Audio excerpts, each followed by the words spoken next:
ओम नमो भगवते वासुदेवाय। हर हर महादेव। फाल्गुन शुक्ल पक्ष की एकादशी तिथि का विशेष महत्व है।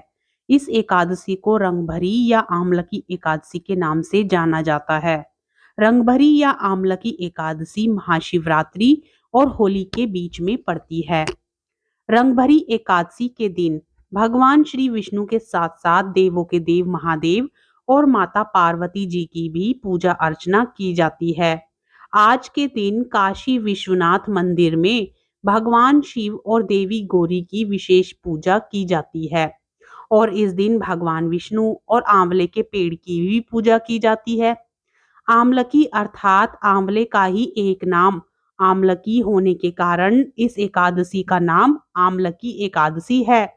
काशी में तो रंगों का त्योहार होली रंग भरी एकादशी के दिन से ही शुरू हो जाता है और लगातार 6 दिनों तक चलता है। मान्यता है कि इसी दिन भगवान कोना कराने के बाद पहली बार माँ गोरा को काशी लेकर आए थे। ऐसे में महादेव के भक्तों ने माँ पार्वती का रंग बिरंगी फूलों से स्वागत किया और उन पर रंग बिरंगे फूलों की बरसात की, अबीर गुलाल उड़ाया। इसलिए इसे रंगभरी एकादशी भी कहा जाता है।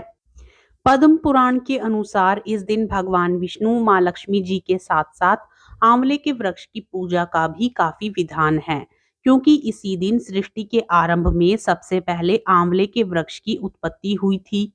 आंवला भगवान विष्णु जी को अत्यंत ही प्रिय है। इसके स्मरण मात्र से ही गोदान का फल मिल जाता है।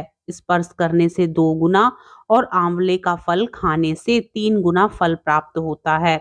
इसके मूल भाग में श्री विष्णु, ऊपरी भाग में ब्रह्मा जी, तने में रुद्र, शाखाओं में मुनिगण, टहनियों में देवता, पत्तों में वसु, फूलों में मरुदगण और फलों में समस्त प्रजापति का वास होता है। इसलिए ये सब पापों को हरने वाला परम पूज्य वृक्ष है। इस दिन आंवले के पेड़ के नीचे बैठकर नारायण भगवान की पूजा करने से या मंत्र का जाप करने से 1000 गोदान के समान पुण्य फल की प्राप्ति होती है। इस बार एकादशी की तिथि प्रारंभ हो रही है। 20 मार्च दिन बुधवार को मध्यरात्रि 12:21 से एकादशी तिथि शुरू हो रही है और एकादशी तिथि समाप्त हो रही है 21 मार्च दिन गुरुवार को सुबह 2:22 पर, क्योंकि बुधवार के दिन उदया तिथि पूरे दिन रहने वाली है। इसलिए एकादशी का उपवास 20 मार्च दिन बुधवार को ही रखा जाएगा, यानी कि रंगभरी एकादशी या आमलकी एकादशी 20 मार्च दिन बुधवार को मनाई जाएगी। एकादशी से एक दिन पहले मंगलवार को दसवीं तिथि के नियमों का पालन किया जाएगा। आज के दिन आंवले के पेड़ की, आंवले की टहनी की और आंवले के फलों की पूजा की जाती है और आंवले का दीपदान किया जाता है। द्वादशी तिथि प्रारंभ होगी 21 मार्च को सुबह 2:22 से और समाप्त होगी 22 मार्च दिन शुक्रवार को सुबह 4:44 पर। इस बार गुरुवार को पुष्य नक्षत्र का शुभ योग बन रहा है। पुष्य नक्षत्र में की गई पूजा पाठ या की गई खरीदारी या किया गया कोई भी शुभ काम अत्यंत शुभ फल देने वाला होता है। हरिवासर का समय समाप्त होगा 21 मार्च दिन गुरुवार की सुबह 8 बजे तक। मान्यताओं के अनुसार द्वादशी तिथि को व्रत का पारण करते समय हरिवासर का समय समाप्त हो जाना चाहिए। हरिवासर के समय यदि व्रत खोला जाता है तो वह व्रत अधूरा माना जाता है और हरिवासर द्वादशी तिथि का पहला 1/4 पहर माना जाता है। एकादशी व्रत का पारण किया जाएगा 21 मार्च 2024 दिन गुरुवार को सुबह 6:28 से सुबह 8:13 के मध्य के बीच में आपको व्रत का पारण कर लेना चाहिए। आपको इस समय एकादशी व्रत का उपवास खोलना होगा और भगवान को भोग लगाते समय उसमें तुलसी पत्र और आंवला जरूर अर्पित करें और उसी को प्रसाद रूप में ग्रहण कर फाल्गुन शुक्ल द्वादशी को गोविंद द्वादशी के नाम से जाना जाता है और इस दिन भगवान श्री कृष्ण की पूजा जरूर करनी चाहिए। जो भक्त गोविंद द्वादशी का उपवास रखते हैं भगवान श्री कृष्ण की कृपा से उन्हें अंत में मोक्ष की प्राप्ति होती है। आमलकी एकादशी की पहली पौराणिक कथा के अनुसार जगत के पालनकर्ता भगवान श्री विष्णु की विशेष कृपा से सृष्टि के आरंभ में ही आंवले के वृक्ष की उत्पत्ति हुई थी।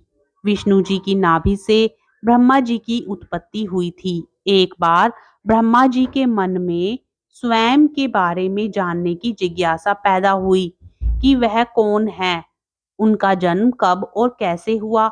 इन्हीं सारे प्रश्नों का उत्तर प्राप्त करने के लिए और अपनी जिज्ञासा को शांत करने के लिए श्री ब्रह्मा जी ने पर ब्रह्म की कठोर तपस्या प्रारंभ की।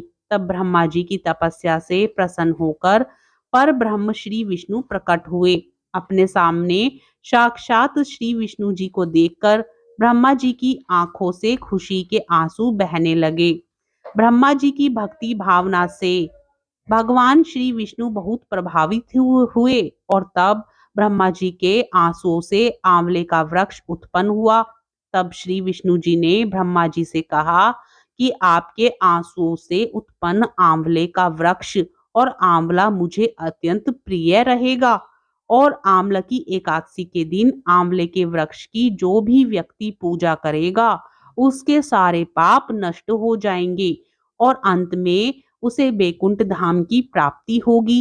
दूसरी पौराणिक कथा के अनुसार धर्मराज युधिष्ठिर ने भगवान श्री कृष्ण से कहा कि हे मधुसूदन, आप मुझे फाल्गुन मास के शुक्ल पक्ष की एकादशी का नाम और महात्म्य में बताने की कृपा कीजिए। तब भगवान श्री कृष्ण मुस्कुराते हुए कहने लगे कि हे महाभगवदम, फाल्गुन मास के शुक्ल पक्ष की एकादशी का नाम आमलकी एकादशी है। इसका पवित्र व्रत श्री विष्णु लोक की प्राप्ति कराने वाला है। एक समय राजा मांधाता ने भी महात्मा वशिष्ठ जी से इसी प्रकार का प्रश्न पूछा था, जिसके उत्तर में मुनि ने एक पौराणिक कथा सुनाई। इस पौराणिक कथा के अनुसार अति प्राचीन समय में चित्रसेन नाम का एक राजा था। राजा चित्रसेन बहुत ही धार्मिक प्रवृत्ति का और न्यायप्रिय था। वह भगवान विष्णु का भी परम भक्त था। राजा नियम से भगवान विष्णु का व्रत और पूजन किया करता था और आमलकी एकादशी का व्रत भी श्रद्धा और निष्ठा से रखा करता था। उसके राज्य में भी सभी लोग राजा का ही अनुसरण करते हुए एकादशी का व्रत और पूजन किया करते थे। एकादशी व्रत के प्रभाव से राजा के राज्य में चारों ओर खुशहाली थी। किसी को किसी प्रकार का कोई दुख या भय नहीं था। एक बार राजा अपने सहयोगियों के साथ वन में शिकार करने के लिए निकला। शिकार का पीछा करते करते राजा भटक गया और जंगल में बहुत दूर निकल गया, और रास्ता भटक जाने के कारण तभी अचानक राजा चित्रसेन पर बहुत से मलेच्छों ने आक्रमण कर दिया। अचानक हुए इस प्रकार आक्रमण से राजा हैरान रह गया। उन्होंने डटकर उन मलेच्छ का सामना किया, परंतु राजा अकेले थे और मलेच्छों की संख्या बहुत अधिक थी। उनसे युद्ध करते करते राजा थक गया और अचेत होकर गिर पड़ा। मलेच्छों को लगा कि उन्होंने राजा चित्रसेन का वध कर दिया है, किंतु यह उनकी भूल थी। जब वे राजा की ओर बढ़े तभी राजा के शरीर से एक दिव्य ज्योति प्रकट हुई और उसने पलक झपकते ही सभी मलेच्छों को मौत के घाट उतार दिया। मलेच्छ से राजा की रक्षा करने के बाद वह दिव्य ज्योति पुनः राजा चित्रसेन के शरीर में ही समाहित हो गई। कुछ समय के बाद जब राजा चित्रसेन को होश आया तब उन्होंने देखा कि उन पर आक्रमण करने वाले सभी मलेच्छ यमलोक पहुंच गए हैं। तब उन्हें बड़ा आश्चर्य हुआ। राजा के मन में प्रश्न आया कि उसकी रक्षा किसने की और इन मलेच्छ को किसने मारा। तभी एक आकाशवाणी हुई कि हे राजा चित्रसेन, तुम एक सच्चे भगवान विष्णु के भक्त हो। तुम्हारे आमलगी एकादशी व्रत के प्रभाव से तुम्हारी रक्षा करने के लिए ही तुम्हारे ही शरीर से वैष्णवी शक्ति प्रकट हुई और उसी ने इन सभी का संहार कर दिया। तब राजा ने पूछा, हे देव, मुझे बचाने वाली वह वैष्णवी शक्ति अब कहाँ है? मैं उनका आभार प्रकट करना चाहता हूँ। तब राजा को उत्तर मिला कि हे राजन, वह वैष्णवी शक्ति तुम्हारे ही शरीर से प्रकट हुई थी।